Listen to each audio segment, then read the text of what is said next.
Hello guys, welcome to my channel. അപ്പോൾ ഇന്നത്തെ വീഡിയോയിൽ ഞാനിപ്പോൾ പറയാൻ പോകുന്നത് how many questions should I attend, എത്ര ക്വസ്റ്റ്യൻസ് ഞാൻ അറ്റൻഡ് ചെയ്യണം, എത്ര ക്വസ്റ്റ്യൻസ് ഞാൻ അറ്റൻഡ് ചെയ്താലാണ് എനിക്ക് ഞാൻ എക്സ്പെക്ട് ചെയ്ത മാർക്കും റാങ്കും എനിക്ക് കിട്ടുന്നത്. അപ്പം ഞാനിത് ഭയങ്കര ഒരു ഐഡിയൽ കേസ് എന്നല്ല, ഇതൊരു ജനറൽ ആയിട്ടുള്ള ഒരു നല്ലൊരു കോളേജിലേക്ക് കിട്ടാനുള്ള ഒരു കുട്ടിയുടെ മാർക്ക്, അത് ആ ഒരു രീതിയിലാണ് ഞാനിത് പറഞ്ഞു പോകുന്നത്. ഇത് എത്ര ക്വസ്റ്റ്യൻസ് അറ്റൻഡ് ചെയ്യണം, എത്ര ക്വസ്റ്റ്യൻസ് മിനിമം അറ്റൻഡ് ചെയ്താലാണ് മാർക്ക് കിട്ടുക. പക്ഷെ ചിലപ്പോൾ ഞാൻ പറയില്ല, ഇതെല്ലാം ഡിപ്പെൻഡ് ഓൺ ക്വസ്റ്റ്യൻ പേപ്പർ ആയിരിക്കും. ഭയങ്കര ഹാർഡ് ആവത്തില്ല ഒരിക്കലും ക്വസ്റ്റ്യൻ പേപ്പർ ഒരു മോഡറേറ്റ് ലെവൽ ആയിരിക്കും. അതിന് ഇത്രയും വർഷത്തെ ഒരു അസംഷൻ വെച്ച് മോഡറേറ്റ് ലെവൽ ക്വസ്റ്റ്യൻ പേപ്പറാണ് നിങ്ങൾ എക്സ്പെക്ട് ചെയ്യേണ്ടത്. പിന്നെ അറിയാമല്ലോ, എല്ലാത്തിനും നമുക്ക് കുറച്ച് ടൈമേ ഉള്ളൂ, ഒരു മിനിറ്റിൽ ഒരു ക്വസ്റ്റ്യൻ തീർക്കുക എന്നുള്ള ഒരു അസംഷനാണ് ഇതിലുള്ളത്. അപ്പം നമുക്ക് നമ്മുടെ ഇത് നോക്കാം. അതായത് ടോട്ടൽ നമുക്ക് എത്രയാണ്? ടോട്ടൽ നമുക്ക് ഒരു 75 ക്വസ്റ്റ്യൻസ് ആണ് ഫിസിക്സും കെമിസ്ട്രിയും കൂടെ ഉള്ളത്. അതിൽ 45 ക്വസ്റ്റ്യൻസ് ഫിസിക്സ് ആണ്. ഫിസിക്സിൽ എൻ്റെ ഒരു നിഗമനം എന്ന് പറയുന്നത് 5 to 10 ക്വസ്റ്റ്യൻസ് ഈസി ആയിരിക്കും. 5 to 10 ക്വസ്റ്റ്യൻസ് ഈസി ആയിരിക്കും. 35 ക്വസ്റ്റ്യൻസ്, ബാക്കി വരുന്ന 35 ഡിഫിക്കൽട്ട് തൊട്ട് മീഡിയം ലെവൽ ക്വസ്റ്റ്യൻസ് വരെ കാണും. അപ്പോൾ അതിൽ ഞാനിപ്പം ടോട്ടൽ ഞാനൊരു 10 ഈസി ക്വസ്റ്റ്യൻസ് എഴുതി, അതിലൊരു 15 ഡിഫിക്കൽട്ട് മീഡിയം ലെവലിലെ 15 ക്വസ്റ്റ്യൻസ് എഴുതി. അപ്പം ടോട്ടൽ ഞാൻ എത്ര ക്വസ്റ്റ്യൻസ് എഴുതി? അതായത് ഫിസിക്സിൽ മിനിമം ഞാനൊരു 25 ക്വസ്റ്റ്യൻസ് എഴുതണം, അല്ലെങ്കിൽ ഒരു 25 ക്വസ്റ്റ്യൻസ് അറ്റൻഡ് ചെയ്തിരിക്കണം. അതിൽ ചിലപ്പം 25 to 30 ക്വസ്റ്റ്യൻസ് നിങ്ങൾ അറ്റൻഡ് ചെയ്യണം. ചിലപ്പം ഞാൻ പറയട്ടെ, ചില ക്വസ്റ്റ്യൻസ് നമുക്ക് ഒരു ഗസ് ഇടാം, ഒരു 4 to 5 ക്വസ്റ്റ്യൻസ് വരെ ഗസ് ഇടാവുള്ളൂ, അല്ലെങ്കിൽ ഒരു 2 to 4 ക്വസ്റ്റ്യൻസ് വരെ ഗസ് ഇടാവില്ല, നല്ല പണി കിട്ടും. ഞാൻ കുറേ ഗസ് ചെയ്തിട്ട് എനിക്ക് ഉള്ള മാർക്കും കൂടി കളഞ്ഞ ഒരാളാണ് ഞാൻ. ആക്ച്വലി മാത്സിന് ഞാൻ പറഞ്ഞില്ല, എനിക്ക് ഭയങ്കര എളുപ്പമായിരുന്നു. ഇത് എന്തോ വേഗം പെട്ടെന്ന് ചെയ്തിട്ടുള്ള ഓപ്ഷൻ, അല്ലെങ്കിൽ ഞങ്ങൾക്ക് ഇങ്ങനെ കറപ്പിക്കലായിരുന്നല്ലോ, ഓപ്ഷൻ എക്ക് പകരം ബി ആക്കിയെന്ന് തോന്നുന്നു. അങ്ങനെയാണ് എനിക്ക് തെറ്റിയത്. അപ്പോൾ ഞാൻ ആക്ച്വലി ചെയ്ത എക്സാമിന് ഇതെല്ലാം കഴിഞ്ഞിട്ട് ഞാൻ ജസ്റ്റ് മാർക്ക് ചെയ്തു. ക്വസ്റ്റ്യൻ പേപ്പർ നമുക്ക് തിരിച്ചു കൊണ്ടുപോകാമായിരുന്നു. ഇത് ഞങ്ങളുടെ ടൈമിൽ, ഇപ്പം ക്വസ്റ്റ്യൻ പേപ്പർ ഇല്ലല്ലോ, അപ്പം നിങ്ങൾക്ക് അറിയത്തില്ല എങ്ങനെയാണെന്നുള്ളത്. എനിക്ക് ക്വസ്റ്റ്യൻ പേപ്പർ തിരിച്ചു കൊണ്ടുവരണം, അപ്പം ഞാനത് മാർക്ക് ചെയ്യുമായിരുന്നു. പക്ഷെ ഇത്തവണ ഇനിയിപ്പോൾ അങ്ങനെ നടക്കത്തില്ല.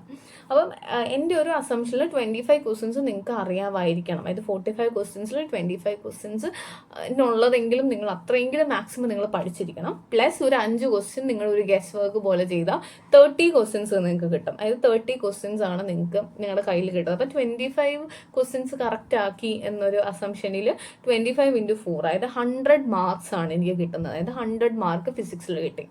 ഓക്കെ, ഇനി കെമിസ്ട്രി ഞാൻ എടുക്കുവാണെങ്കിൽ കെമിസ്ട്രിയിൽ ഒരു 5 തൊട്ട് 15 ക്വസ്റ്റ്യൻസ് വരെ, ഒരു 5 to 15 ക്വസ്റ്റ്യൻസ് ഈസി ആവാനുള്ള ചാൻസ് കൂടുതലാണ്. കെമിസ്ട്രിയാണ് പൊതുവേ ഈസി ആയിട്ട് വരുന്നത്, ബട്ട് നമുക്കറിയത്തില്ല, എല്ലാ തവണയും അത് അവർ മാറ്റിക്കൊണ്ടിരിക്കും.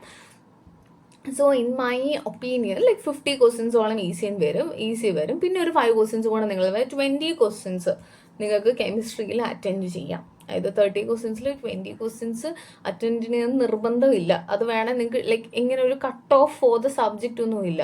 ഫിസിക്സും കെമിസ്ട്രിയും കൂടെ ഒരുമിച്ച് അവർ കൂട്ടുന്നത്. മാത്സ് മാത്രമാണ് സെപ്പറേറ്റ്. ഫിസിക്സും കെമിസ്ട്രി പിന്നെ ഒരുമിച്ച്. അപ്പോൾ ഫിസിക്സ് ഇപ്പം നിങ്ങൾക്ക് കുറച്ചുകൂടി ക്വസ്റ്റ്യൻസ് കൂട്ടിയാൽ ഇറ്റ്സ് ഓക്കെ, ബാലൻസ് ആയി. അപ്പം എനിവേസ് നിങ്ങളൊരു ടോട്ടൽ ഒരു 45 ക്വസ്റ്റ്യൻസ്, അതായത് ഫിസിക്സിൽ നിന്നും കെമിസ്ട്രിയിൽ നിന്നും ഒരു 45 ക്വസ്റ്റ്യൻസ് മിനിമം എങ്കിലും അറ്റൻഡ് ചെയ്യാൻ നോക്കുക. അറിയാവുന്നതേ അറ്റൻഡ് ചെയ്യാവുള്ളൂ, പണി മേടിക്കരുത്, കുറേ നെഗറ്റീവൊക്കെ ആക്കരുത് ഞാൻ പറയുമായിരുന്നു. ഇത് ഫിസിക്സിൽ നിങ്ങളിപ്പം നിങ്ങളെ തന്നെ ഒന്ന് അസ്യൂം ചെയ്യണം. ഓക്കെ, ഇതൊരു 25 ക്വസ്റ്റ്യൻസ് കറക്റ്റ് ആക്കാനുള്ളൊരു നോളജ് ഉണ്ടോ എനിക്കിപ്പം എന്നുള്ളത് നിങ്ങൾ തന്നെ ഒന്ന് അനലൈസ് ചെയ്യണം. അതനുസരിച്ച് വേണം നിങ്ങളുടെ പ്രിപ്പറേഷൻസ് ബൂസ്റ്റ് ചെയ്യാൻ. കെമിസ്ട്രിയുടെ ഞാൻ പറഞ്ഞ പോലെ ഒരു 15 to 20 ക്വസ്റ്റ്യൻസ്, അതായത് 20 into 4 കഴിയുമ്പോഴത്തേക്ക് 80 മാർക്സ് എനിക്ക് എൻ്റെ കയ്യിൽ കിട്ടും. അപ്പോൾ ഫിസിക്സും കെമിസ്ട്രിയും കൂടി എനിക്ക് 180 മാർക്സ് ആണ് ഫിസിക്സും കെമിസ്ട്രിയും കൂടെ കിട്ടുന്നത്. ഐഡിയൽ, ഞാൻ ചുമ്മാ ജനറൽ കേസാണ് പറയുന്നത്. ഫുള്ള് ക്വസ്റ്റ്യൻ, ഞാൻ മാത്സ് ഫുൾ ക്വസ്റ്റ്യൻസ് അറ്റൻഡ് ചെയ്തിട്ടുള്ള ആളാണ് ഞാൻ. അതായത് 75, ഞങ്ങൾക്ക് അതിലും കൂടുതൽ ക്വസ്റ്റ്യൻസ് ഉണ്ടായിരുന്നു തോന്നുന്നു. 75 ക്വസ്റ്റ്യൻസ് ഉണ്ടെങ്കിൽ ഞാൻ എനിക്ക് തോന്നുന്നു ഒരു 5 ക്വസ്റ്റ്യൻസ് എങ്ങാണ്ടാണ് അറ്റൻഡ് ചെയ്യാത്തത്, ബാക്കി എല്ലാം അറ്റൻഡ് ചെയ്തിട്ടുള്ള ആളാണ് ഞാൻ. പക്ഷെ ഞാൻ പറയും, ലാസ്റ്റ് ടൈം എനിക്ക് പണിയും കിട്ടി, ചിലതൊക്കെ നെഗറ്റീവ് വന്ന് പണിയായി എനിക്ക്. അപ്പം അത് നിങ്ങൾ സൂക്ഷിച്ച് നോക്കണം. അല്ലെങ്കിൽ ഞാൻ പറഞ്ഞില്ല, ചിലപ്പം നമുക്ക് അറിയാവുന്നത് ചിലപ്പോൾ നമ്മൾ ഓക്കെ ഇതായിരിക്കും കറക്റ്റ് എന്നുള്ളത്. അപ്പോൾ 2 തവണ ക്വസ്റ്റ്യൻ വായിച്ചിട്ട് മാർക്ക് ചെയ്യാൻ നോക്കുക. പിന്നെ ഡൗട്ടുള്ള ക്വസ്റ്റ്യൻസ് അങ്ങനെ മാർക്ക് ഫോർ റിവ്യൂ എന്നുള്ളൊരു ഓപ്ഷൻ ഉണ്ടല്ലോ, അതിൽ പിടിച്ച് ക്ലിക്ക് ചെയ്താൽ മതി. അപ്പം പിന്നെ നമുക്ക് ആ ഒരു ലാസ്റ്റ് നമ്മളെല്ലാം കഴിയുമ്പോഴത്തേക്ക് അതങ്ങനെ ആ ഒരു ക്വസ്റ്റ്യൻസ് എങ്ങനെ വേറൊരു കളറിൽ വരും. പിന്നെ ഇനി നമുക്ക് മാത്സിൻ്റെ കാര്യം നോക്കുവാണെങ്കിൽ മാത്സിന് ഓൾറെഡി എത്ര ക്വസ്റ്റ്യൻസ് ഉണ്ട്? 75 ക്വസ്റ്റ്യൻസ് ഉണ്ട്. അതിൽ എൻ്റെ ഒരു അസംഷൻ വെച്ച് അല്ലെങ്കിൽ ആ ഒരു അനലൈസിസ് ഒക്കെ വെച്ചിട്ട് 15 to 20 ക്വസ്റ്റ്യൻസ് ഈസി ആയിരിക്കും. ഒരു 20 ക്വസ്റ്റ്യൻസ് നിങ്ങൾക്ക് ഷുവർ മാത്സിൽ നിന്ന് നിങ്ങൾ അറ്റൻഡ് ചെയ്തിരിക്കണം.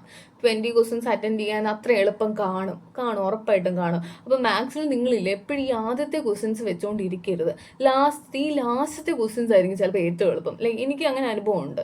ലാസ്റ്റ് അല്ലെ മിഡിൽ. അപ്പം നിങ്ങൾ ആക്ച്വലി ചെയ്യേണ്ടതെന്ന് വെച്ചാൽ മാത്സിൽ നിങ്ങൾ ബുദ്ധിപൂർവ്വം എളുപ്പം ചിലപ്പം 1 ലൈൻ ക്വസ്റ്റ്യൻ കാണും. നമ്മൾ ഈ വലിയ ക്വസ്റ്റ്യൻസ് ഒക്കെ നോക്കി നമ്മുടെ സമയം കളയണം. ലൈക്ക് ചിലപ്പം ക്വസ്റ്റ്യൻ പേപ്പർ ഇടുന്ന ആൾക്ക് അങ്ങനെയായിരിക്കും ആ സംശയം. അപ്പം നമ്മൾ ചെയ്യേണ്ട കാര്യം എന്ന് വെച്ചാൽ ഈസിയുള്ള ക്വസ്റ്റ്യൻസ് ഫൈൻഡ് ഔട്ട് ചെയ്ത് ചിലപ്പോൾ നമ്മൾ മാറ്റി നോക്കേണ്ടി വരും. ബട്ട് എനിവേ നമ്മളത് ക്ലിക്ക് ചെയ്താൽ മാത്രം, സേവ് ചെയ്താൽ മാത്രമല്ലേ അത് സേവ് ആവത്തുള്ളൂ. അപ്പം നമ്മൾ മാറ്റി നോക്കുമ്പോഴത്തേക്കും നമുക്ക് അറിയാവുന്ന ക്വസ്റ്റ്യൻസ് മാത്രമേ നമ്മൾ ക്ലിക്ക് ചെയ്യാവുള്ളൂ. എന്നിട്ട് നമുക്ക് ലൈക്ക് പിന്നെ നമുക്ക് എന്തെങ്കിലും ആൻസർ കിട്ടിയാൽ പ്രീവിയസിൽ പോയി അത് ചെയ്ത് നോക്കിയാൽ മതി. അപ്പം ഐ പ്രിഫർ നിങ്ങളൊരു 20 ക്വസ്റ്റ്യൻസ് എങ്കിലും മാത്സിൽ അറ്റൻഡ് ചെയ്തിരിക്കണം. അത് നിങ്ങൾക്ക് എളുപ്പമായിട്ടുള്ള ക്വസ്റ്റ്യൻസ് നിങ്ങൾ തന്നെ ഫൈൻഡ് ഔട്ട് ചെയ്യണം. വേഗം ഓടിച്ച് ചിലപ്പോൾ ഒരു ലൈനിൽ ലൈക്ക് ബൈജക്റ്റീവ് ഫംഗ്ഷൻ ആണോ, അങ്ങനത്തെ ഫംഗ്ഷൻ ലൈക്ക് അങ്ങനെ ചോദിക്കാം. തന്നിട്ടുള്ളത് ബൈജക്റ്റീവ് ആണോ എന്നുള്ള രീതിയിലുള്ള ക്വസ്റ്റ്യൻസും ചോദിക്കാം. അപ്പോൾ അതൊക്കെ ഭയങ്കര സിമ്പിൾ അല്ലേ. അപ്പോൾ അത് നിങ്ങൾ നോക്കണം. പിന്നെന്താണ് അപ്പോൾ ഞാനൊരു 20 ക്വസ്റ്റ്യൻസ് ഞാൻ അറ്റൻഡ് ചെയ്തു. പ്ലസ് എനിക്കൊരു 30 ക്വസ്റ്റ്യൻസ് ഞാൻ ജസ്റ്റ് ചെയ്യുമ്പം എനിക്ക് കിട്ടും. 30 എന്നല്ല, പ്ലസ് ഒരു 10 ക്വസ്റ്റ്യൻസും കൂടെ, അതായത് 20യുടെ കൂടെ 10 ക്വസ്റ്റ്യൻസും കൂടെ ഞാൻ അറ്റൻഡ് ചെയ്യുവാണ്. 30 ക്വസ്റ്റ്യൻസ്, ഒരാൾ 30 ക്വസ്റ്റ്യൻസ് മിനിമം മാത്സിൽ നിന്ന് അറ്റൻഡ് ചെയ്തിരിക്കണം. അങ്ങനെ ആകുമ്പോൾ ആൾക്ക് 120 മാർക്സ് കിട്ടും. അപ്പോൾ ടോട്ടൽ എത്ര മാർക്കാവും? ടോട്ടൽ 180 ഫിസിക്സും കെമിസ്ട്രിയും കൂടെ പ്ലസ് 120 മാർക്സ്. എത്രയാണ് 120 മാർക്സ്? എനിക്ക് മാത്സിൽ നിന്നും കിട്ടും. അങ്ങനെ എൻ്റെ ടോട്ടൽ മാർക്ക് എത്ര കിട്ടും? 180 plus 120, that is 300 out of 600 marks കിട്ടും.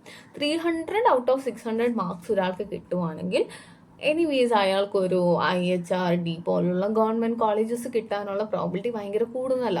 ഞാൻ പറഞ്ഞില്ലേ, എല്ലാ വർഷത്തെയും ചിലപ്പോൾ നമുക്ക് ലൈക്ക് എത്ര സ്റ്റുഡൻസ് എഴുതുന്നു പ്ലസ് എത്ര ലൈക്ക് മാർക്കാണ് ഹയസ്റ്റ് മാർക്ക്, അതൊക്കെ വെച്ച് വേരി ചെയ്യും. ബട്ട് ഒരു കുട്ടി ലൈക്ക് ഒരു നോർമലായിട്ടുള്ള സ്റ്റുഡൻറ്റ് ഇപ്പോൾ എക്സാം എഴുതുവാണെങ്കിൽ നിങ്ങൾ അസ്യൂം ചെയ്യും നിങ്ങൾക്ക് വേണ്ട മാർക്ക് നിങ്ങളൊരു 350 ആയിട്ട് മനസ്സിൽ കരുതണം. എന്നാൽ മാത്രമേ ഒരു 300 എങ്കിലും കിട്ടൂ. അല്ലെ 400 മനസ്സിൽ കരുതണം.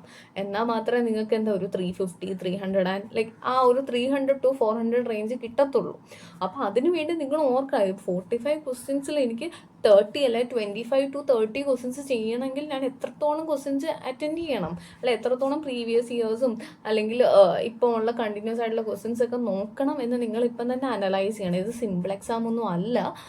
പൊതുവേ അല്ലെങ്കിൽ ബാക്കിയുള്ള അനലൈസ് ഒക്കെ ചെയ്യുമ്പോഴത്തേക്കും നീറ്റിനെക്കാട്ടും കുറച്ച് മാത്സും കാര്യങ്ങളുള്ളതുകൊണ്ട് ഡിഫിക്കൽട്ട് എക്സാമാണ്. കുറച്ച് പിള്ളേർ എഴുതുന്നു, ലൈക്ക് സ്റ്റുഡൻസ് എഴുതുന്നത് കുറവാണ്. അതുകൊണ്ടാണ് ആക്ച്വലി കീമിന് നമുക്ക് കുറച്ചുകൂടി റാങ്ക് കിട്ടുന്ന പോലെ തോന്നുന്നത്. അപ്പം നിങ്ങൾ ആക്ച്വലി ഫിസിക്സ് ഒക്കെ അത്യാവശ്യം പാടായിട്ടുള്ള രീതിയിലാണ് ക്വസ്റ്റ്യൻസ് വരുന്നത്. അപ്പം അതിൽ എളുപ്പമുള്ള ക്വസ്റ്റ്യൻസ് കണ്ടുപിടിച്ച് നിങ്ങൾ എഴുതണം. അതാണ് ലൈക്ക് എൻട്രൻസ് എക്സാം എന്ന് പറഞ്ഞാൽ അത് തന്നെയാണ്. ഈസിയുള്ള ക്വസ്റ്റ്യൻസ് കണ്ടുപിടിച്ച് ഫൈൻഡ് ഔട്ട് ചെയ്ത് എഴുതണം. പക്ഷേ ഈസി ക്വസ്റ്റ്യൻസ് തപ്പി ബാക്കി ഒന്നും ചെയ്യാത്ത അവസ്ഥ ആവരുത്. അത്യാവശ്യം അറിയാവുന്നത് ചെയ്ത് പോവുക എന്നാണ് എൻ്റെ ഒരു ടിപ്പ്.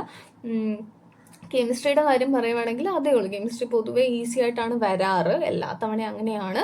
തവണത്തെ കാര്യം നമുക്ക് അറിയത്തില്ല. എനിവേസ് നിങ്ങൾ പ്രിപ്പയർ ആയിരിക്കണം. അല്ലെങ്കിൽ ഒരു ഫിസിക്സിലും കെമിസ്ട്രിയിലും മാത്സിലും എല്ലാത്തിലും ഒരു 30 ക്വസ്റ്റ്യൻസ് മിനിമം അറ്റൻഡ് ചെയ്യാൻ റെഡി ആയിരിക്കണം. അത് അറ്റൻഡ് ചെയ്യാൻ വേണം എന്ന് എൻ്റെ അഭിപ്രായം.